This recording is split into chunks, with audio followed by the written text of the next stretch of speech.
My wife came out to support me tonight. She's great. She's always a big supporter of my comedy. She comes out with me a lot to do comedy, and every time she comes out with me, she tells me the same thing. She says, Geoff, I promise you that no matter what you say tonight, I will not laugh at your jokes. Like, she has to let me know that she is in control. And that's how you know we've been married a little while. Because when we were newlyweds, she would have been here forcibly out laughing every last one of you. I don't get that support anymore. But we also haven't been married so long, she shows up just to boo me. My spirit, tear me down, turn me into a reclusive hermit so she can focus all of her time and energy on watching her low-budget teenage vampire drama TV shows.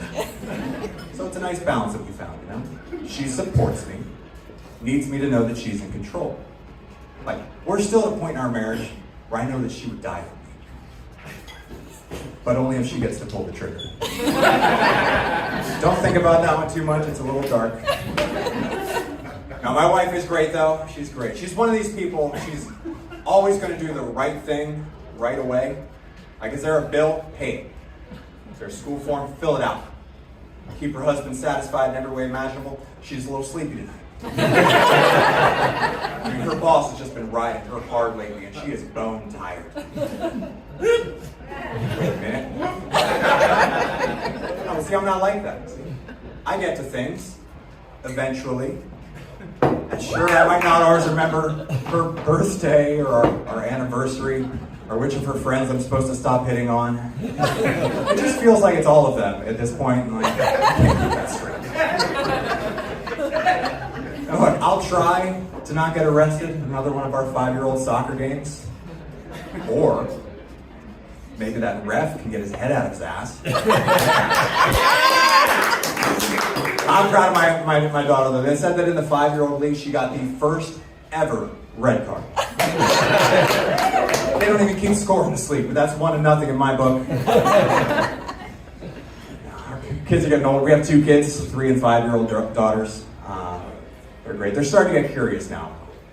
My 5-year-old, she asked me recently, she said, Daddy, why can't boys have babies? Uh-oh. I'm glad I didn't go with my first reaction, which was to say because we got really, really lucky. And you got lucky too, because you wouldn't be here. I saw what happened to your mom when you came out, and I never would have signed up for that. That's amazing what women do. 30 seconds after my first kid was born, I went up to my wife and I told her, you ready for the next one yet? Let's get to work. I'll go close the privacy curtain. I mean, come on, people. She's wearing that sexy hospital gown. She'd been laying there with her legs open for the last 12 hours. She knew what she was doing. She wanted to kill me, that's what she was doing. Now, if you've never had the joy of watching somebody else birth a child, let me warn you, women have a terrible sense of humor when they are in labor. My wife was just in a mood that day. It felt like she was trying to ruin my big day. We brought her a hospital bag full of candy. Like, what else did she want? But thankfully, my wife was throwing up the whole time, so I got to eat the candy. I put on some screen-canceling headphones, got a little snooze in. I managed to turn that day around, you know? It's like people say, happiness is a mindset, and I got there. Good for me. Now we have 2 kids. Honestly, they're great kids. I'm so lucky to have these kids. They're amazing kids. I love these kids until bedtime.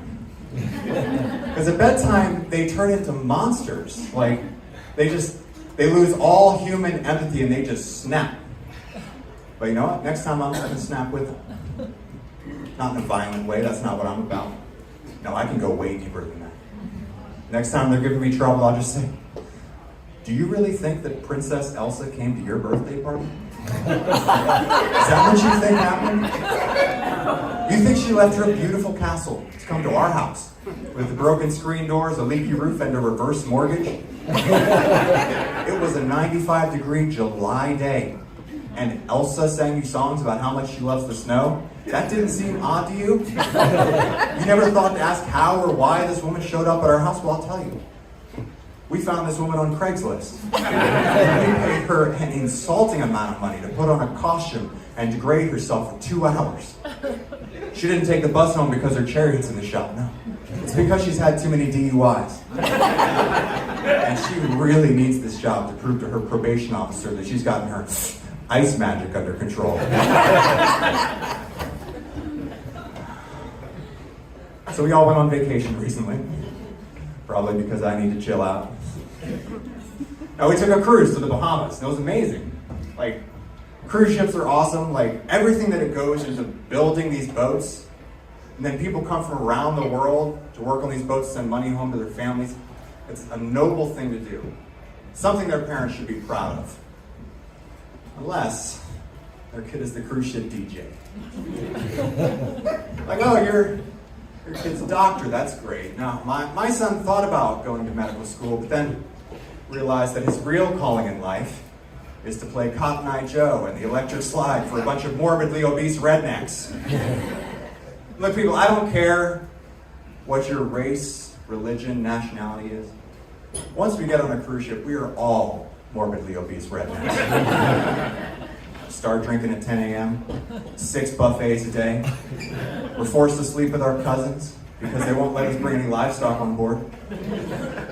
Now, but think about it. A cruise ship is just a big mobile home. It's the whole trailer park. It's like, oh, we can't afford a real vacation, so let's hang out in above-ground pools and watch TV outside, all while we destroy the environment and get diseases nobody's heard of in hundreds of years. I'm pretty sure I got the bubonic plague from some buffet scrambled eggs, and I still got seconds, because I forgot to cover them in syrup the first time. Delicious. So we were on the cruise. They were playing some movies. They were playing these Whitney Houston and Elvis movies, like these emotional musician biopics. These movies are pretty good. But what I really want is I want that same kind of movie, but about obscure one-hit wonders. Like, I want to know about the pain and suffering and triumph behind the electric slide. You can do it. It's magnetic. Damn it, no. That's not it. But I feel like I'm so close. I have a theory about that song, The Electric Slide. I think The Electric Slide was not actually written. No, I think it was discovered. Ooh, stay with me on this one, people. A music producer was, going to say there was an archaeologist digging in an ancient holy site, found a mysterious chest, opened it, and then all the white people in the world started dancing in unison. This is great. What's going on right now? No, but you should not trust any song that can get white people to dance in public. It's like something is wrong there. Have you ever actually listened to the words of this song? Because it's creepy. It goes back and forth between telling you, I'll teach you to do the electric slide, and then telling you, you already know how to do it. Like, what kind of bizarre Scientology level mind game is that? Do you think it started off as a Gregorian chant? You can do it. Thank you. Then a music producer heard it, it's like, baby, I'm digging this slide song, but it's not working for me acoustic. No, I need horns, drums, and something, I don't know, electric. Boogie, oogie, oogie. All right, thank you for going on that journey with me. You're all now officially invited to my next cruise. You all are paying, and please don't look at me or talk to me, but we're going to have a great time.